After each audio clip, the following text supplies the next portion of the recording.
है। ईरान ने बड़ा पलटवार किया है अमेरिका के ऊपर। अमेरिका के कई ड्रोन्स गिरा दिए गए हैं और अमेरिका के प्लेन्स भी हिट होने की खबरें आ रही हैं। देखिए, इस पे थोड़ा इंतजार करना होगा कितने प्लेन्स गिरे हैं इसको लेकर, लेकिन जो खबरें आ रही हैं उसके मुताबिक ईरान ने अपनी एंटी प्लेन मिसाइल्स जो हैं वो फायर की, डिफेंस सिस्टम से मिसाइल्स फायर की गई और उससे अमेरिका के कई ड्रोन्स तबाह हो गए, जिनकी तस्वीरें सामने हैं। लेकिन खबर यह भी है कि F-35 जेट्स जो कि ईरान के एयर स्पेस में अंदर घुसने की कोशिश कर रहे थे, उनको हिट किया गया है। देखिए, आरजीसी की तरफ से अभी जो खबरें सामने आ रही हैं ये दावे हैं, जैसी खबर सामने आएगी कंफर्म होगी मैं आप तक पहुंचाऊंगा। लेकिन ये ईरान की तरफ से जबरदस्त पलटवार बताया जा रहा है। हॉर्मूज में इस समय हालात ऐसे हैं, देखिए जो दावा हो रहा है ईरान की तरफ से कि अमेरिका के कई प्लेन्स ने, फाइटर जेट्स में, जिसमें F-18 शामिल थे, F-35 शामिल थे, उन्होंने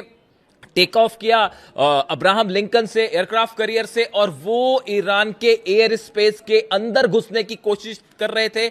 इसी दौरान ईरान की तरफ से जबरदस्त मिसाइल्स हमले किए गए, पलटवार किया गया, जिसके चलते कई ड्रोन्स गिरे हैं, प्लेन्स भी हिट होने की खबरें हैं और बाकी के जो काफिला लेके घुस रहा था अमेरिका, वो वापस लौट पड़ा है, उसे पीछे हटना पड़ा है। इतनी ही खबर नहीं है, खबर यह भी है कई एंटी शिप मिसाइल्स फायर की गई हैं, अबू मेहदी मिसाइल्स फायर की गई हैं और अमेरिका के कई जहाज जो कि फारस की खाड़ी के आसपास थे, उन्हें पीछे हटाना शुरू कर दिया है अमेरिका ने, क्योंकि ईरान की मिसाइल सीधा हिट कर सकती हैं अमेरिकन वॉरशिप्स को। जो इस वक्त की खबरें हैं, देखिए अमेरिका के प्लेन्स जो आ रहे थे वो वापस भागने को मजबूर हुए, इस तरह की खबरें हैं। इसके अलावा जो आज सुबह जो हमले हुए, उन हमलों को लेकर एक बड़ा अपडेट है। देखिए, आपने खबरें सब तरफ देखी होंगी, कई आइलैंड्स पर हमले हुए हैं। लारक, मैंने 5 आइलैंड्स आपको बताए थे, लारक पे हमले हुए हैं, खार्ग आइलैंड पर हमले हुए, केशम आइलैंड्स पर धमाके की खबरें हैं। लेकिन इसके साथ एक बड़ी खबर अब यह भी आ रही है कि ईरान के 2 न्यूक्लियर साइट्स के पास भी धमाके की खबरें हैं। अभी इसके बारे में और डिटेल आएगा, मैं आप तक पहुंचाऊंगा। खबर यह है ईरान के 2 न्यूक्लियर साइट्स पर धमाके की खबरें हैं, उन्हें निशाना बनाने की कोशिश की गई है और यह हमले इजराइल की तरफ से किए गए। देखिए, अभी सुबह जो जानकारी आई थी, जो सेंटकॉम ने जानकारी दी थी कि हमने अपनी डिफेंस में स्ट्राइक की है, मामला ऐसा नहीं है, यह बड़ी स्ट्राइक थी, इसको डाउन प्ले करने की कोशिश की गई, लेकिन हमला बड़ा था। इजराइल के जेट्स भी इसमें शामिल थे, अमेरिका के जेट्स इसमें शामिल थे। अब्बास अराक्ची साहब ने एक प्रेस कॉन्फ्रेंस की अब से थोड़ी देर पहले और उन्होंने डिटेल में इसकी जानकारी दी है कि कहां कहां हमले किए गए। उन्होंने कहा हम आकलन कर रहे हैं कहां कितना नुकसान हुआ है। लारक द्वीप पर सबसे ज्यादा नुकसान की खबर है। अब उसके बाद ईरान की तरफ से बड़े ऐलान हुए हैं। पहला, इस समय जब मैं आपसे बात कर रहा हूं, हॉर्मूज में अच्छी खासी भिड़न जारी है, दोनों तरफ से हमले इस वक्त भी जारी हैं और ईरान ने बड़ा मिसाइल लॉन्च किया है हॉर्मूज के आसपास, अमेरिकन जहाजों पर, अमेरिकन एयरक्राफ्ट पर। अब देखिए, इसके अलावा जो खबरें हैं, ईरान की तरफ से 2 बड़े एक्शन हुए हैं। पहला तो ईरान के सुप्रीम लीडर मुस्तबा खामनेई का बयान सामने आया है। उन्होंने ये बात साफ कर दी है, उन्होंने कहा है कि जिस तरह से ईरान पर हमले किए गए इसका बदला लिया जाएगा। उन्होंने इजराइल को कैंसर बताया। उन्होंने ये कहा जैसे कैंसर का ट्यूमर होता है उस तरह से इजराइल है और इजराइल को नक्शे से मिटा दिया जाएगा, इजराइल को खत्म कर दिया जाएगा। इस तरह की बात, इस तरह का संदेश मुस्तबा खामनेई साहब की तरफ से आया है। जिस तरह से हमले हुए उसके बाद, यानी अब यह तय माना जा रहा है कि ईरान इजराइल पर एक बड़ा अटैक करेगा। और देखिए, अगले चंद घंटे बहुत बड़ा डेवलपमेंट हो सकता है और शायद हम वैसी जंग फिर से देखें जो 40 दिन की जंग थी। इसके अलावा देखिए, बड़ी खबर यह है, ईरान के विदेश मंत्री अब्बास अराक्ची साहब रूस जा रहे हैं। अब से थोड़ी देर में वो रूस के लिए रवाना हो जाएंगे, उनकी पुतिन से मुलाकात होने जा रही है। देखिए, हालात यहां पर तेजी से बदल गए हैं, बिगड़ गए हैं। यूक्रेन और रूस के बीच में बड़ी जंग छिड़ चुकी है। जिस तरह से हमले कर रहे हैं पुतिन, देखिए पुतिन ने 5 न्यूक्लियर मिसाइल्स दागी हैं पिछले 48 घंटे के अंदर यूक्रेन पर। अब मामला बिगड़ता दिख रहा है। और उसके अलावा लावरोव की बात हुई है मार्को रूबियो से, अमेरिका के विदेश मंत्री से, और लावरोव ने, रूस के विदेश मंत्री ने यह बात साफ कर दी है कि जब तक अब यूक्रेन को हम घुटने पर नहीं ले आएंगे तब तक ये हमले नहीं रोके जाएंगे। जिस तरह से लुहांस्क पर हमला हुआ, कॉलेज के ऊपर एक डॉर्मेटरी पर हमला हुआ जहां पर स्टूडेंट थे, जिसमें कई सारे स्टूडेंट मारे गए। ये वैसा ही हमला था जैसे मिनाब में स्टूडेंट्स के ऊपर 168 बच्चियों के ऊपर हमला हुआ था, बिल्कुल वैसे ही हमला लुहांस्क का था, जिसके बाद पुतिन बेहद गुस्से में है। 5 न्यूक्लियर मिसाइल्स फायर की गई हैं, 5 तरह की न्यूक्लियर मिसाइल्स, 5 तरह की न्यूक्लियर मिसाइल्स, जिसमें ऑर्शनिक भी शामिल है, कैलिबर भी शामिल है। इन सबको फायर किया गया है यूक्रेन पर, और बिल्कुल वैसे ही जंगी हालात अब देखने को मिल रहे हैं ईरान और अमेरिका के बीच में। देखिए, मैं फिर से इस बात को रिपीट करूंगा, पूरी दुनिया में जितने पत्रकार हैं, जितने न्यूज़ चैनल्स हैं, जितने पॉडकास्ट चल रहे हैं, सबका स्टैंड ये था कि ईद के पहले हमला नहीं होगा, हज के बीच में हमला नहीं होगा। आप मेरा वीडियो उठा के देखिए, मैंने दावा किया था आपको कि हज के बीच में ही हमला होगा, ईद से पहले हमला होगा। और देखिए, ये खबर एक बार फिर सच साबित हुई। इसकी बड़ी वजह थी, देखिए, कई लोगों ने मुझसे पूछा, आज सुबह से कई फोन्स आ गए मेरे पास, और सब ये पूछ रहे हैं कि आपने ये दावा कैसे किया था कि ईद के पहले पहले हमला हो जाएगा, हज के बीच में हमला होगा।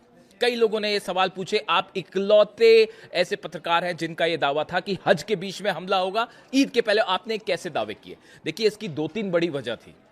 सबसे बड़ी वजह अगर आपने नोटिस की हो, जिस आनन फानन के साथ सऊदी में डिफेंस सिस्टम तैनात किए गए पिछले 48 घंटे में, वो बड़ा ही अस्वाभाविक था। इसी तरह के डिप्लॉयमेंट यूएई ने भी किए हैं। आप देखिए, सऊदी में मक्का मदीना के आसपास, काबा के आसपास जिस तरह से डिफेंस सिस्टम तैनात किए गए, ये यूजुअल प्रोसेस नहीं थी। आप इसको समझिए, डिफेंस, अगर आप इस बात पर नजर रखें तो यह साफ बात दिखाई दे रही थी कि सऊदी को इस बात का डर था कि ईरान अचानक हमला कर सकता है। अब सऊदी को इस बात का क्यों डर था? क्या सऊदी इस बात को जानता था? क्या मोहम्मद बिन सलमान इस बात को जानते थे कि अमेरिका और नेतन्याहू एक बार फिर स्ट्राइक करने जा रहे हैं 48 घंटे के अंदर? क्या यही वजह थी उस जल्दबाजी की जो डिफेंस सिस्टम तैनात किए गए, आनन फानन में इजराइल से सिस्टम मंगवाए गए? एक पॉइंट। दूसरा पॉइंट आप देखिए, अब्राहम लिंकन एयरक्राफ्ट कैरियर पर पिछले 48 घंटे के दौरान बड़े डेवलपमेंट्स हुए।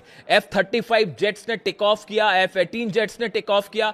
अमेरिका की तरफ से जब भी कोई बड़ी एयर स्ट्राइक होती है, उसके ठीक पहले अमेरिका की एयरफोर्स एक मिनी एक्सरसाइज करती है, जो कि शुरू हो चुकी थी। दूसरी बड़ी वजह। तीसरी बड़ी वजह, इजराइल से कई रिफ्यूलिंग जेट्स ने टेक ऑफ किया। बेन गुरियन एयरपोर्ट से 4 से 5 रिफ्यूलिंग जेट्स ने टेक ऑफ किया, जो हॉर्मूज के ऊपर गए। आप सोचिए, अगर रिफ्यूलिंग जेट्स टेक ऑफ करते हैं बेन गुरियन एयरपोर्ट से, वो हॉर्मूज के ऊपर क्यों गए? ऑब्वियस सी बात है कि हॉर्मूज के आसपास कोई हमला होने वाला है। वो वहां पर भाई घूमने तो गए नहीं होंगे, पिकनिक मनाने तो गए नहीं थे वहां पे। वो F-35 F-18 जेट्स जो कि इन्वॉल्व थे, इनकी रिफ्यूलिंग के लिए गए थे कि एयरमैन की रिफ्यूलिंग की जरूरत पड़ सकती है, या अब्राहम लिंकन पर जो एयरक्राफ्ट है अमेरिका के, उनको ऑयल सप्लाई करने के लिए मूवमेंट हुआ था। इसीलिए यह बात साफ थी कि पहले ही हमला करेगा। और चौथी बड़ी वजह देखिए, अमेरिका जब भी अटैक करता है, उसकी खास बात यह होती है कि वो एकदम से अटैक करेगा। मतलब आप ये सोचेंगे, या तो ये कहा जाएगा अभी बातचीत हो रही है और उसके बीच में हमला हो जाएगा। इसीलिए शायद ये सोचा अमेरिका ने कि सब ये मान के चल रहे हैं कि भाई अभी हज चल रहा है, ईद होने वाली है, इसलिए हमला नहीं होगा। सरप्राइज करने की कोशिश की गई ईरान को, और बीच में हमला कर दिया गया। ये वैसा ही था जैसे अली खामनेई साहब पर हमला हो। इसीलिए आपको कहते हैं कि जो पुराने ट्रेंड्स हैं उससे सीखना पड़ेगा, आपको समझना पड़ेगा। पिछली बार जब हमला हुआ था, और जिस तरह से हमले हुए अली खामनेई साहब में, रमजान के बीच पे हमला किया गया। इसीलिए इस बार देखिए हज के बीच में हमला किया गया। इस ट्रेंड को समझिए आप। इसीलिए मैंने दावा किया था कि ये हमले हज के बीच में हो जाएंगे और फिर से एक बार जंग हो सकती है, और अब वही हालात सामने खड़े हुए हैं। एक बार फिर धोखा हुआ। बड़े सारे लोग मुझसे पूछ रहे थे कि भाई आप डील के पक्ष में क्यों ना हो, किससे डील की जाए और क्या डील की जाए? उनसे जो हमले कर रहे हैं, कैसे डील हो सकती है? बड़े बड़े तमाम दावे हुए, कितने लोग जो है वो खबरें चली कि अब ये डील हो गई है, वो डील हो गई है, ईरान यूरेनियम दे देगा। सब बेसलेस और फर्जी खबरें थी जो फैलाई गई थी पब्लिसिटी स्टंट के लिए। हमने डंके की चोट पे बात कही थी कि डील नहीं होगी, ईरान यूरेनियम देने का कोई सवाल ही नहीं है। और देखिए ये खबर भी साबित हुई। याद रखिएगा इस बात को। जितने दावे हमारे हो रहे हैं, बड़ी रिस्पॉन्सिबिलिटी के साथ मैंने दावे किए और सब के सब सच साबित हो रहे हैं। आप उठा के देख लीजिए, क्या किसी और शख्स ने यह बात कही थी कि हज के दौरान हमला होगा या ईद के पहले हमला होगा? सिर्फ हमने कहा और यह खबर साबित हुई सच। और आप और देखिए, ईरान की तरफ से बहुत बड़े पलटवार की तैयारी कर ली गई है।